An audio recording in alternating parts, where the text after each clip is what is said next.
Hey everyone, Dave here, and welcome to another wet Vancouver Island video in early spring. I've already set up a tarp at this point because it was raining way too hard for me to film. My first initiative is to build a simple bed. I'm going for a fast and easy bush bed that doesn't require much sawing. There's quite a few broken branches of Douglas fir around my camp, so I decided to utilize that and build the fastest, simplest bed possible.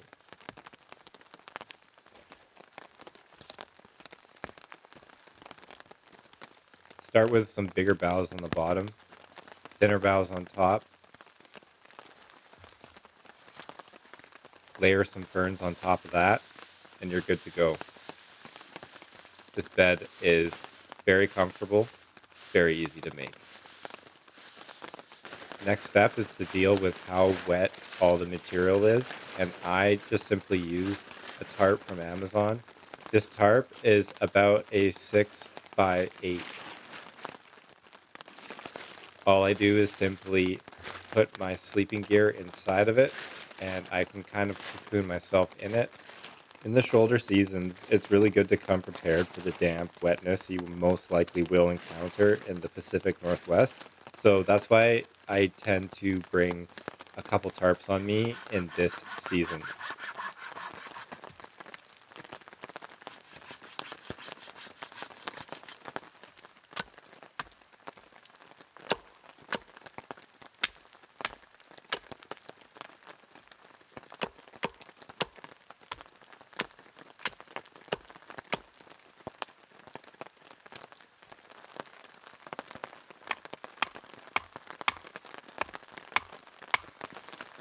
To make my shelter a little cozier, I decided to build a very simple wall to kind of block off where my head is going to be.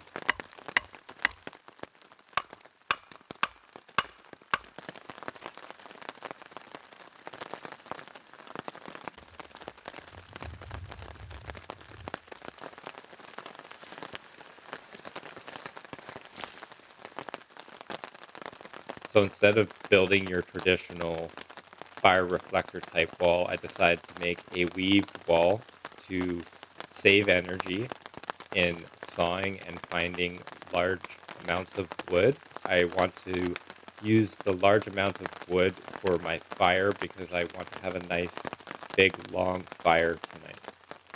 I've built weaved walls and doors before in the past, and the advantages are is that they tend to be easier and faster to build.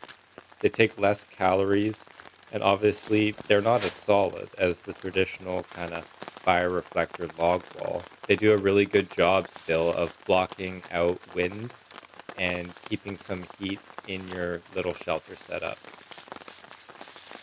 And you can kind of just use the materials around your camp that you find on hand to build one. I modified my Joker Nordico quite a while ago with my 1x30 belt grinder. As you can see, I reground the edge there to make a steeper Scandi grind, and I kind of took down that triangle part near the guard. Let me know what you think about it.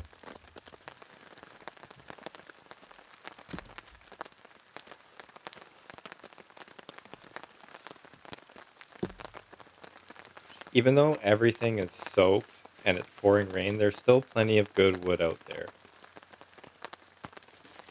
You got to scrape off the moss, the bark, crack it open, and you'll have a great fire in the end.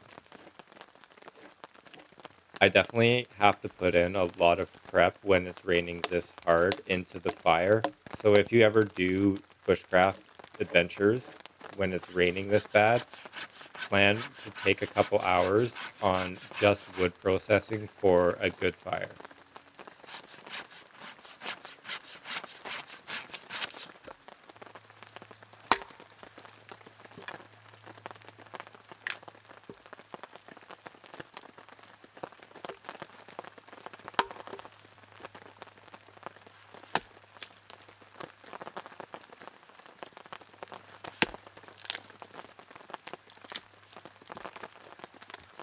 I'll be posting more videos in the future, so remember to hit the notify button and also to drop a comment and a like.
The goal of this fire setup is to basically start a long log fire. I'm going to build up a fire right by the big logs, try to catch them on fire, and also I'm going to build a little roof over top to help the process.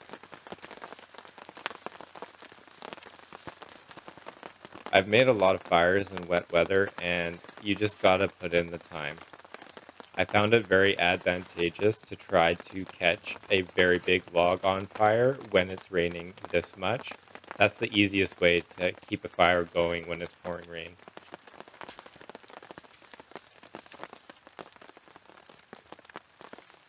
Now, I totally didn't hit the record button when I lit the dollar store fire starter with my ferro rod and shoved it into the tinder bundle, as I've done on previous trips, but you kind of get the point of what I did do.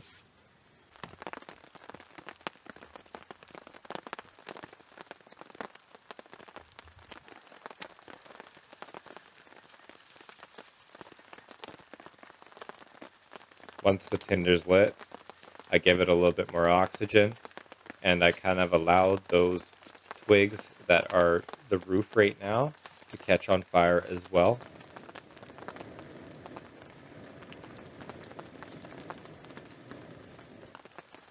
I also use it as a platform to dry out even more wood. And the wood that I put on top of this little platform will also protect the fire even more. It's good to use your fire to your advantage and try to dry out as much wood as possible. This cuts down on a lot of excess calorie burning from just wood processing.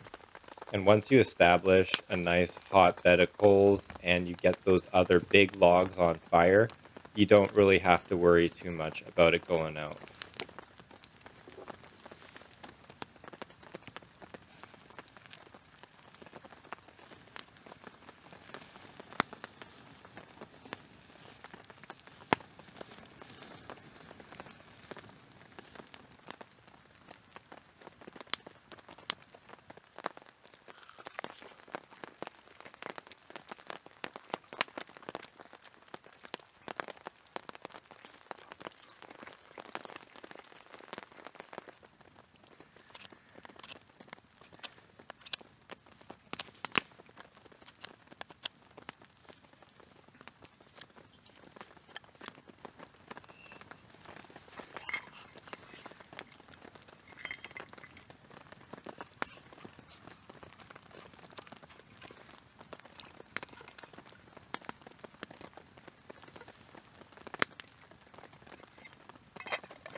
2 sausages, a cup of macaroni noodles with butter makes for about 1,000 calories of much needed goodness for a dinner after being wet all day.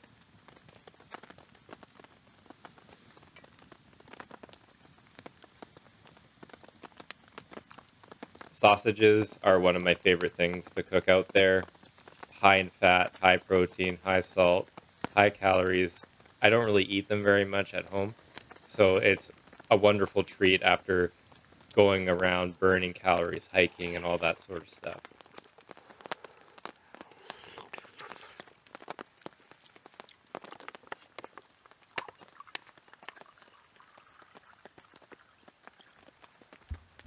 Drying out as much wood as I can for a night so I don't have to process anymore. This is a very easy way to have a nice big fire.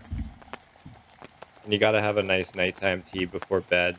Keep you warm. It's going to be about 2 degrees Celsius, which is just a couple degrees below freezing this night. So on top of being really wet, it's actually going to get pretty damn cold.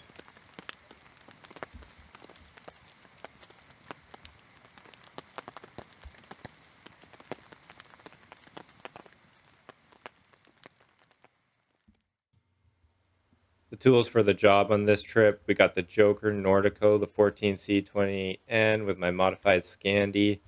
We got the Hultafors Aby Axe, 1.5 pound head, and the Silky Zubat, my favorite saw to bring out with me.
I managed to have a fire all night and I was able to just stoke it in the morning. I didn't actually have to relight it, which was really awesome.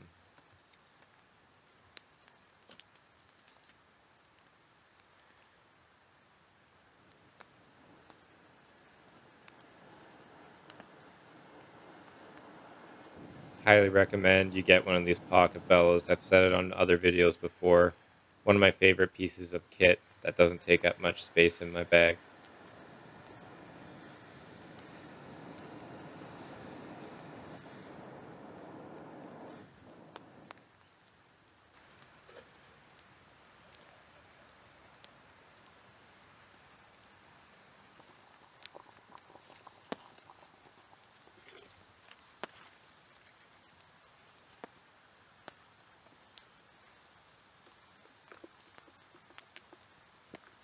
For breakfast, it's pretty simple. I go for a morning coffee and a granola bar, and that will do it for me.